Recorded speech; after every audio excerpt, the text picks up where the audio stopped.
Hi, everyone. You're watching episode 90 of Yield TV.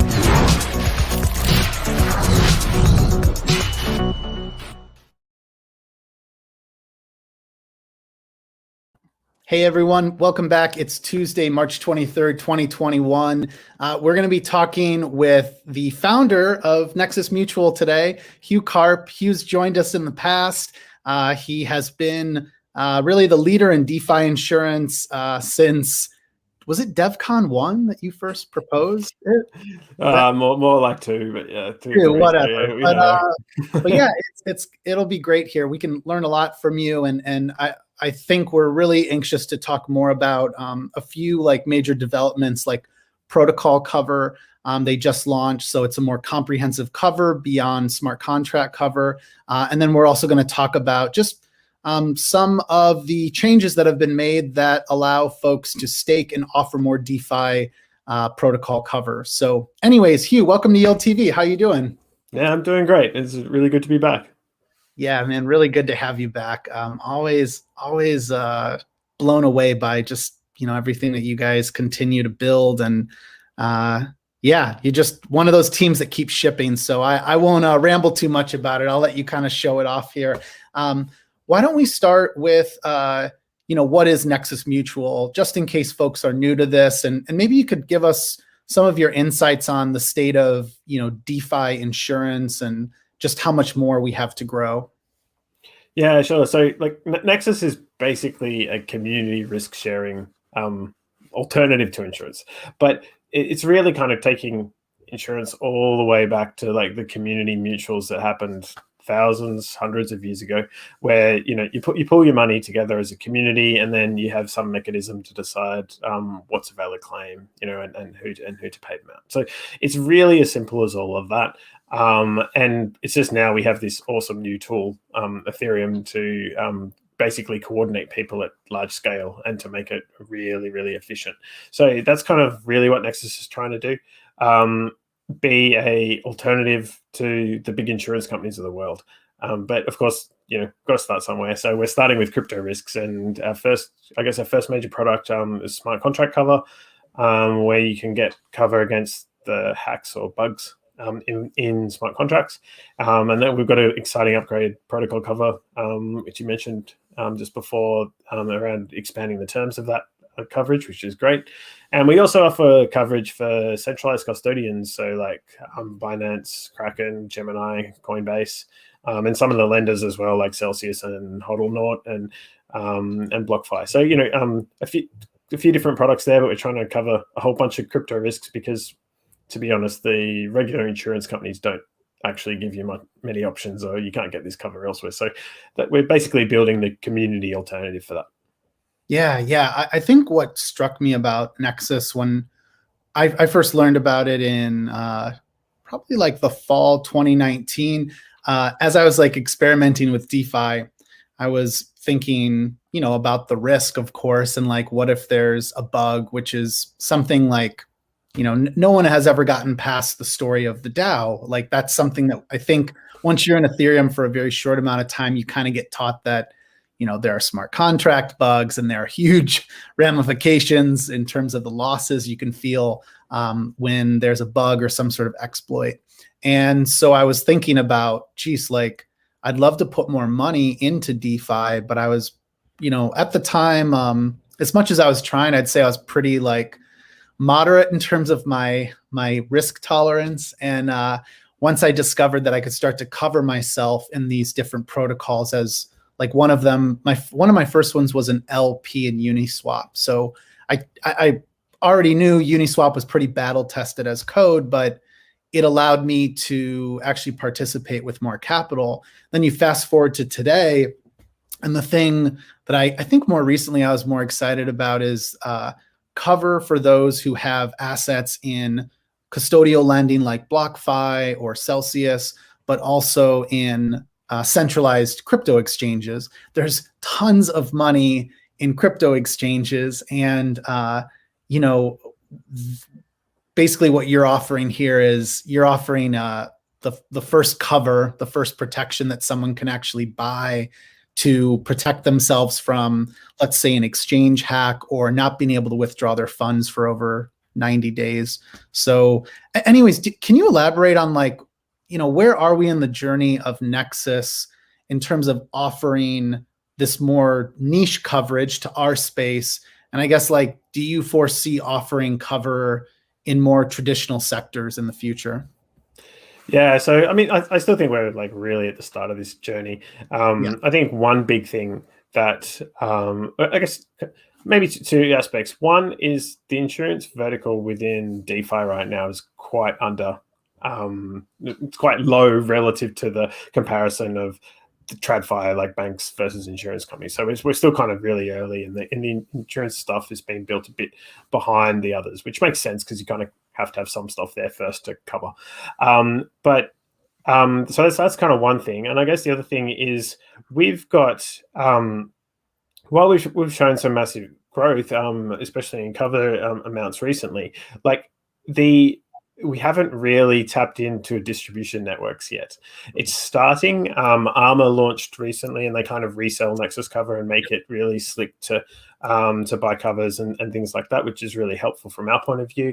But there's so much more to go on the distribution side. And if you have a like comparison to like normal insurance, it's all kind of sold through distributors. Like you kind of going on a flight, add on flight insurance, or you go to a broker or something like that, or you add it on when you get a mortgage or something. So it's all a secondary purchase. And right now in DeFi, basically people go to one site to do what they want to do, put their money in some yield-bearing protocol, and then they come to Nexus and get covered. But whereas it obviously makes much more sense to do it at the point of sale or where the people are interacting, whether that's Zapper or the protocol themselves. So there's we basically haven't really tapped into that yet, and we're still doing really well on the cover sales. So I think there's a lot of opportunity within crypto to start with, and I mean more generally, within the crypto space, there's so many risks that people can't get covered for, even before we start getting onto other more regular products. But some simple stuff like devs getting liability cover that any other engineer or developer would be able to get if they were working in non-crypto business. But because they're in crypto, every insurance company says, "No, we're not doing that." And so just some simple stuff that regular business insurance type policies that you just can't get for crypto businesses, and so we're kind of excluded. And so I think there's a massive opportunity for Nexus to get into that type of thing as well.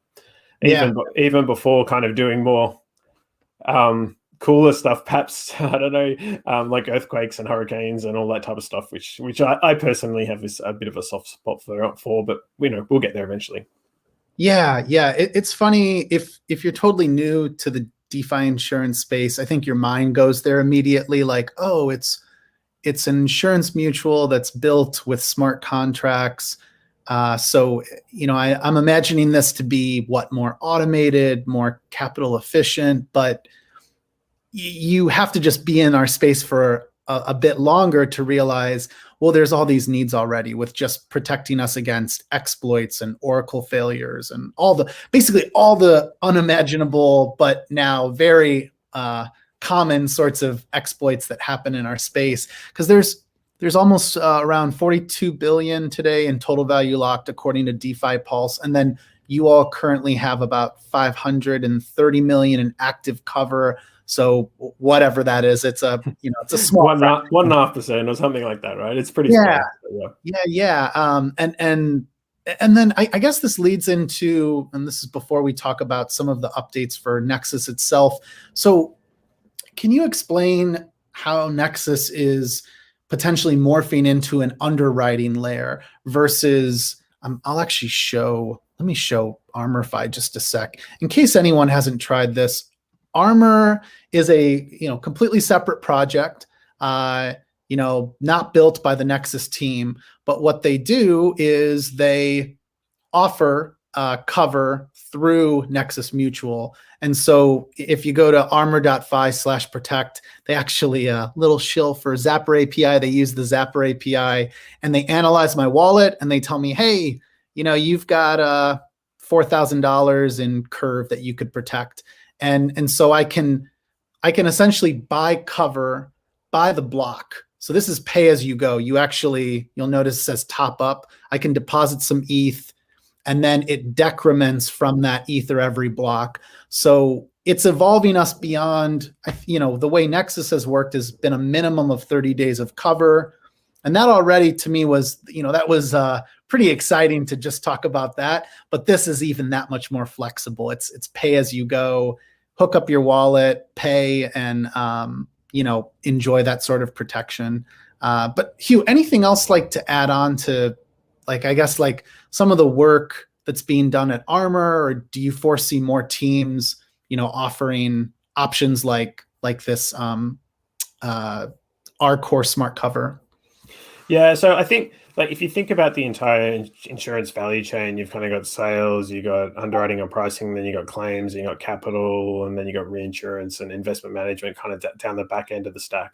And so right now, up until before Armor was around, Nexus was kind of doing the full stack of everything there. And so I think what it's going to be morphing into over time is more and more people like Armor and others taking the front end of the stack, whether that's the distribution and sales, and then sometimes also going to be the pricing and the claims, and Nexus being more the underwriting coordination layer, the capital layer, the investment management layer, the kind of the back end of the insurance value chain, as it were. And so if people, one thing that we're envisaging is new products or new teams building new products and distributing them to their community, and just using Nexus to coordinate the capital and do all that type of stuff. So if they've got expertise in building products and distributing them, they can do it themselves, and potentially don't even have to ask Nexus for permission. They can just do that, which that type of thing is really exciting. I mean, we've got a little bit to go, but that's the direction we're headed. That's right. Yeah, and this is something that I think is normal for us and everyone else that's building in the space. But it's a reminder of, we're building with open source software that anyone can plug into. There doesn't have to be a relationship established. And I think in the case of what I've seen Armor do, it's just been really impressive, because I thought about Nexus as being very complete. Like, I can buy cover, I can provide cover. It's pretty flexible, minimum of 30 days. And then I saw what Armor did, and I'm like, whoa, this is really clever. This is, and it reminds you then of what you see in most software, especially if you look at SaaS over the last 10 to 20 years, you have teams building applications that are benefiting one another, and so they become partners, whether it's intentional or not. And so in this case, part of the growth in Nexus's cover recently has been due to some of the great work Armor's done. So why don't we talk about then protocol cover? What is this new protocol cover? Because I'm wondering, will this also affect those that are buying cover through Armor? Will they enjoy the benefits of it as well? Yeah, so I guess a little bit of history. We launched smart contract cover in mid 2019, and basically at that point the product was designed based on the history of what hacks we'd seen at that point, which was pretty much the DAO hack and the two parity multi-sig issues. And so that's the kind of risks that we were looking at that we needed to cover. But since then, we've had a lot more different attacks. DeFi has become a huge thing. We've got composability. We've got different projects building on top of others. We've had Oracle manipulations. We've had a whole bunch of different range of different attacks. And it's always been this thing that the Nexus cover may not have quite covered absolutely everything. We haven't really that hasn't really happened as yet with the actual claim assessment, but we do want to make sure that people are covered against the risks, and the risks in DeFi are evolving. And so the point being that our cover also needs to evolve and protect the users, basically. So it's a big step forward. Instead of just covering bugs and hacks in the smart contracts, we're going to be also specifically covering Oracle manipulations, governance attacks. So this is a bit more of a theoretical one for now, but there has been some concerns about potentially flash loading some tokens to swing a governance vote, and then causing a like evil upgrade or something to take some collateral or something like that. So that type of scenario. And the big other one is a kind of economic attack, economic incentive failure is what we're calling it. So something that's quite extreme that causes like someone's collateral or liquidity they've provided to the protocol to be stolen as effectively or taken outside the intended rules of the protocol. And so it's still definitely kind of more at the extreme end of the spectrum, but it's a much wider cover. And I guess two things to then answer is, firstly, we are going to be effectively passing this back to all existing cover holders in a month's time, pretty much. So the point being is we're upgrading the terms and conditions, and we're going to push it back to everyone that's already got them. But we're giving people a month because some of the stakers, we want to give them time to unstake if they don't want to back the new terms, basically. So we give them a chance to get out if they want to, the people on the other side of the bet. And so this will automatically pass back to everyone except for some old policies with that don't have proof of loss. So that's a bit of a technical detail, but the vast majority of cover will go back, and then from then on, everyone will be on the new terms. So that's really good. That means everyone that's buying cover through Armor will also just automatically get the new definitions, which are basically just better than the old ones. Got it. So, I mean, to summarize, it's more comprehensive cover, which it helps to solve, I think, some of the historical debates that have happened, whether is this a bug? Is this not? Does this qualify for protection? And so this is exciting just to see it evolve to a point where, we saw a payout with Yearn several months ago. There was a payout of, I think, around $2.5 million to 14 or 15 folks who had policies. And that was, I'm sure, for all of us that had staked, if you staked against Yearn, you can sit there and think about, does this in fact qualify? I mean, there's obviously some bias if you've got money at stake there, but I think what the huge win was that the mutual as a whole decided that it was in fact covered, and that helps to give more confidence to the greater DeFi community that this is a sector that works. This is a product that can, again, allow you to really manage your risk when you're participating across all these different DeFi protocols. So going with that, then, can you talk about so is it now activated that we've gone from 10x leverage to 15x leverage? And maybe I should back up with, can you explain how leverage is used in the Nexus model? How is Nexus able to cover, I guess, more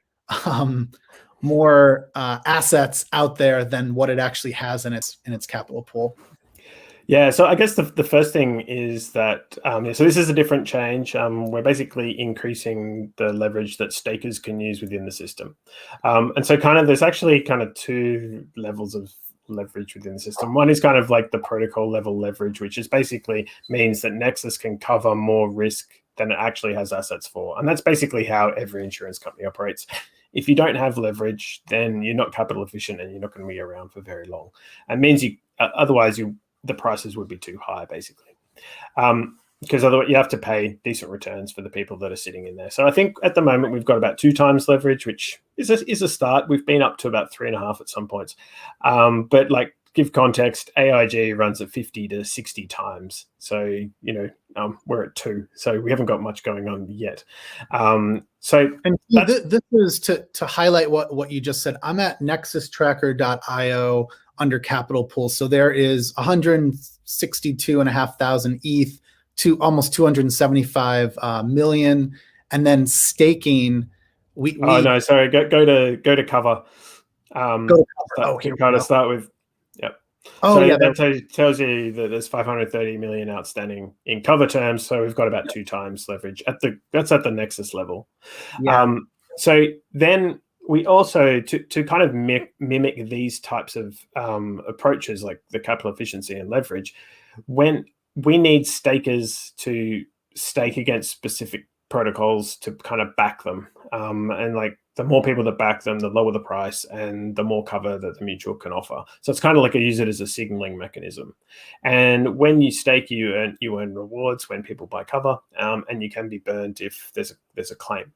So one of the things that we allow to make sure we can get some capital efficiency in this thing is we allow people to, if they stake, say, 100 NXM tokens, they can actually stake those up to 10 times against 10 different protocols. And what we've done is we've increased that 10 times leverage to 15 times. And so basically you can earn more rewards at a higher risk level. And it basically allows the mutual to get more signal and more capacity across different protocols. And it's important because as DeFi, the whole ecosystem is growing, there are more and more projects coming on, and we need to be able to have the stakers keeping up to speed with all of the different protocols and back them to for the new ones launching and stuff. So it makes sense to increase this leverage over time as the whole mutual grows and stuff. So hopefully in the future we'll be able to get it to something like 30 times and stuff like that. So that would be interesting, but we have to gradually step it up as we grow. Yeah, and this is, I think the TLDR from that is just that with 15x leverage, we should see more staking, and hence if we see more staking, that opens up more cover. So one of the I think it's a good problem, but it's one that you've been trying to solve for, is just the fact that like there's a lot of protocols where the coverage is maxed out. So you have Aave and Curve are two of the most obvious examples I've run into. Like I've actually been trying to buy Aave cover for quite a while. So yeah. And then I was like, should I stake it myself and then buy it myself? That doesn't quite make sense. No, okay, but yeah, I'm hoping to see more folks stake against these contracts. Hugh, do you want to potentially share your screen just to give them a sense of what that looks like? How the staking actually works? Yeah, we'll do. Once you do it, if you're good on that, okay, I'll share your screen. There we go. Yep, yeah, looks cool. So we've got this is a staking screen, just kind of gives you an intro page to here. You can basically add projects, so it's kind of like a shopping cart, basically. This just adds some new ones. So I can add. We've just listed Benchmark and Vespa as two new ones, and we can and then basically adds them to the list of the ones that you can add, and you can choose between the custodians or just the smart contracts if you want. And then basically they're the ones you're potentially interested in, so put them in your shopping basket, I guess. And then you get to the kind of how many do you want stage. And I've already got a bunch of staking happening here, so this just kind of shows you what's already existing, and then you can basically add how much you want to stake. You can just add some stakes as you wish. And then I can add some extra to Sushi because they've been around for a while. So, and then over here on this bar, it kind of tells you you've got this much staked, and if you want to use all of your leverage up to a maximum, then you can stake up to here. And so you can see right now that you can stake up to 15 times here. So I've already got some staking, so I don't need to actually do the initial deposit, but that's basically how it works. And then once you've done that, just agree to some risks and all the rest of it, and do it in one transaction. So it's pretty cool that you can stake against a whole bunch of different things in one go.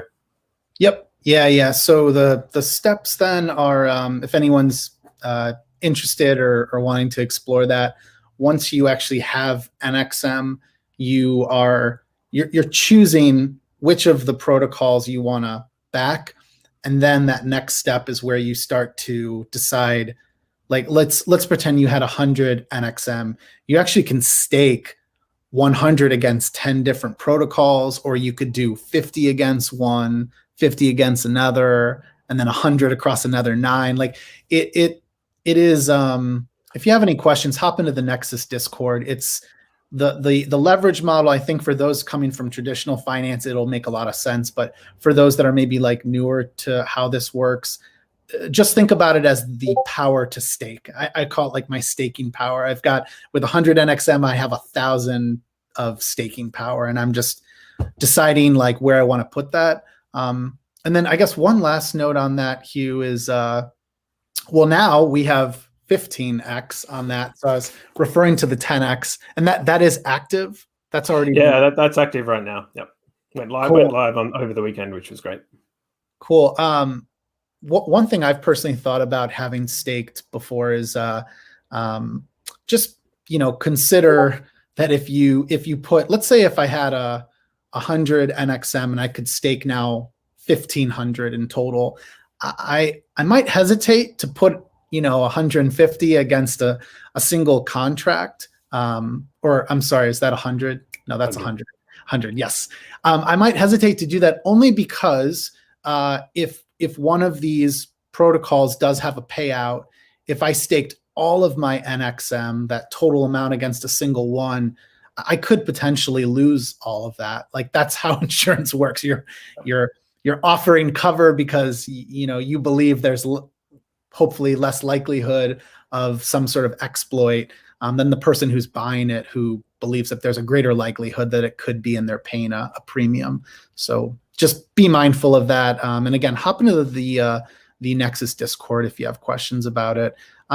Hugh, what about the community fund? I think that was the last thing I wanted to make sure I cover with you. What is the new Nexus community fund, and then I guess how can someone participate in it? Yeah, so really exciting to get this off the ground. Just launching it today, actually. It's been a little while coming. We've got a few steps. A little while ago, we actually minted a bunch of NXM as agreed by all of the members of the mutual, and we kind of created the community fund. And now we've essentially kind of launched it and kind of put a bit of framework up there about to give people some guidance about the types of things we're potentially looking for, how to kind of get involved, what to do, fill out a form, how the process works and all that type of stuff. And we've also discussing a group of about 4 or 5 kind of historic grants that we want to give to kind of give an idea of some value add stuff that some of our community members have already kind of done, and so we can discuss them and then hopefully approve them via the snapshot votes and stuff, which is how the community fund's been set up. So lots of good stuff there. We're probably going to start relatively small, but the scope here is actually quite huge. So you could, it could be just small stuff like, create a June dashboard for something, or it could be something really big like build a distributor on top of Nexus, and or anything in between. And so it's really quite open ended for now. Yeah, that's awesome. And that is then, I was just looking up here, that's Thursday at 10 a.m. Eastern is when the community call is. Yeah, that's right. So we've got a community call on Thursday.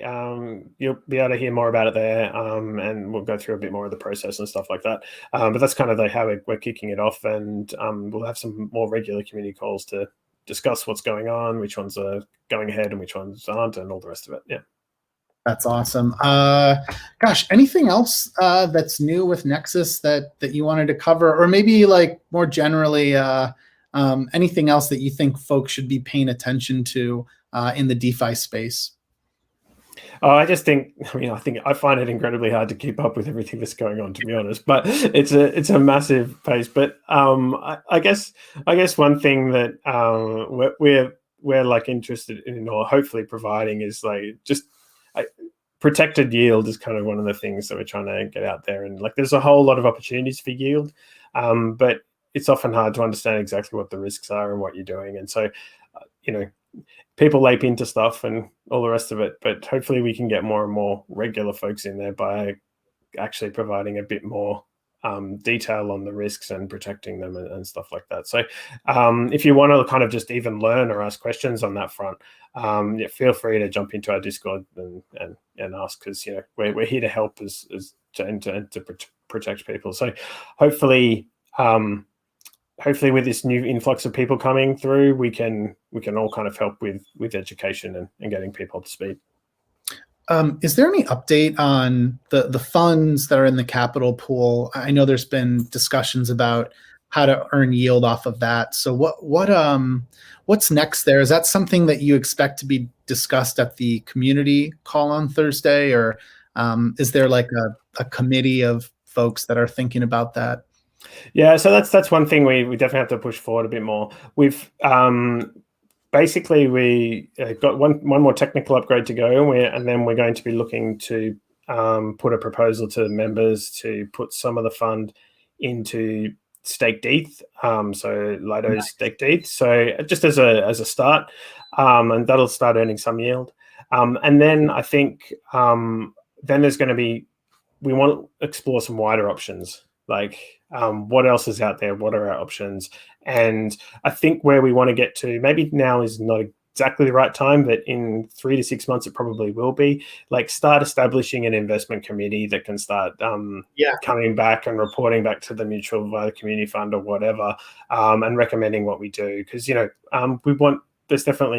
have a few criteria that we obviously need to meet from an investment point of view, but we also need to put the capital pool to work, and kind of working out what the best opportunities are is probably going to be well driven by our community in the future. So so that we're kind of just, I'd say we're at the beginning of that journey, but it's a very important part of Nexus and how it's going to work best for its members, because earning yield on the float is a key part of all insurance companies.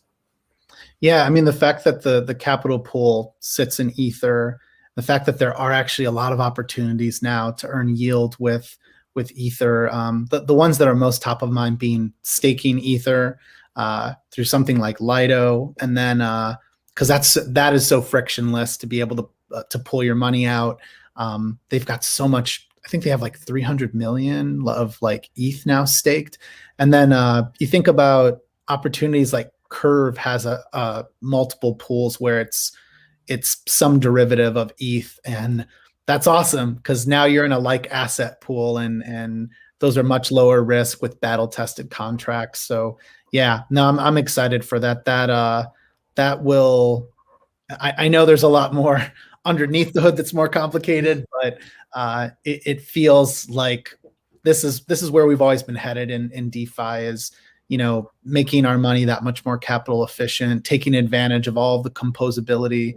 One last one, I guess, do you have any thoughts on layer 2? Like, it's been more of a hot topic lately, and feels like, everyone's thinking about it or talking about, what they might build on. Do you have any thoughts on that in terms of Nexus? Yeah, so we haven't made any like concrete decisions. I guess we're looking to be a fast follower on layer 2. We kind of, I guess from our perspective, we have a relatively lower number of transactions versus something like an exchange. That's right. So they're lower number and higher value. So I guess it's still an issue for us, and I do recognize that. But it's probably less of a burning issue than others. So it makes sense for us to see what happens and see where things go. Yeah. So we're kind of just waiting a bit and focusing on some other protocol stuff to start with, and then we'll get to layer 2 when the time's right. Because Hugh, am I maybe I'm not thinking about this the right way, but the way that Nexus works now, the way that you have to show a proof of loss, the fact that you don't have to have, let's say I have a wallet that is my wallet as a member of the mutual. I can use other wallets, which is kind of like, it's kind of the hack. Like for those that, if you end up using Nexus, like you don't have to expose all your wallets. You can just use a single wallet, a dummy wallet, if you want to call it that. So eventually, in terms of layer 2, it's really you just saving me as someone who's buying cover. You're saving me from transaction fees. At the end of the day, like the mutual really could start to cover losses on layer 2 or even on other chains, just because it just matters that everything is, I think, operating on Ethereum L1 at this moment. Well, so actually, that's a really big point that I didn't actually mention. So protocol covers layer 2 systems and any chain. So we can cover we can cover smart contracts running on. So if, for example, if SushiSwap deploy on Binance Smart Chain or whatever, then we can cover. Then we cover the Binance Smart Chain implementations, and specifically, if any other projects say they release on Polkadot or Binance or another layer one, then we can cover them from Ethereum still, because we're on Ethereum, but you can buy cover on projects on any chain using Nexus. Wow. I totally lost that in translation too. I'll have to, when we reshare the replays, I'll have to call that out. So when you go to nexusmutual.io, if you click into the app, if I'm looking at SushiSwap's a great example. SushiSwap is deployed across multiple chains now, not just L2s, but side chains as well. And so that means if there's an exploit through SushiSwap on BSC, I could potentially make a claim through. Oh, wow. That's cool. Yeah. I totally missed that. Yeah, no. Then when protocol cover goes live in about a month, so that's what will happen. And we also specifically include layer 2. So we see a world obviously where Ethereum protocols start utilizing layer 2. So we specifically want to cover the layer 2 components Very cool. as well. That's right. And yeah, I have definitely misspoke several times on here about it. Protocol cover isn't live yet. There's still a month or so, and that's meant to give stakers an opportunity to stop staking against certain contracts or certain protocols if they're not willing to back the more comprehensive terms of protocol cover. So wow, I totally missed this, and I was trying to do my research before and make sure I'm all caught up. But whoa, that's cool. So now Nexus is covering L2 and other chains, just waiting for the protocol cover to go live. So, well, cool. Nexus, or Hugh, thank you so much for joining us. Not Nexus. This was awesome. And God, I always feel like I learn. Here I am, learning something else at the very end. I thought I had all my ducks in a row, but you. I missed that one as well. No, it's just I like you said earlier, it's very difficult to keep up with everything in DeFi, and I'm just always so delighted when I can catch up on all the newest apps and protocols. I want to remind everyone then to check out Nexus at nexusmutual.io. You can follow Hugh here on Twitter, follow Nexus on Twitter, hop in their Discord, and at the very beginning we were showing off Armor. So that was Armor.fi. That is, think of it like a distributor of Nexus, and Nexus is the underwriting layer. So there's some really cool products there that they're offering just because you can pay as you go, which is really that's I think one of the coolest innovations in this space in the last year. Hugh, anything else you wanted to share? No, I think that's a whole heap. But yeah, I mean, if you're interested, join our community call on Thursday. Be great to have you ask some more questions if you'd like. Absolutely, yeah. And everyone, thanks for hopping in with us.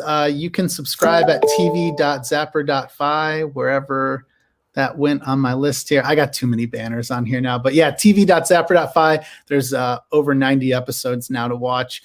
And Hugh, I'm going to hit the outro video. We'll be in a green room in a sec if you have any questions. But thanks, everyone. And if you go to Zapper.fi, if you do participate in Nexus, reminder, you can track your NXM in your wallet. You can track your staked NXM.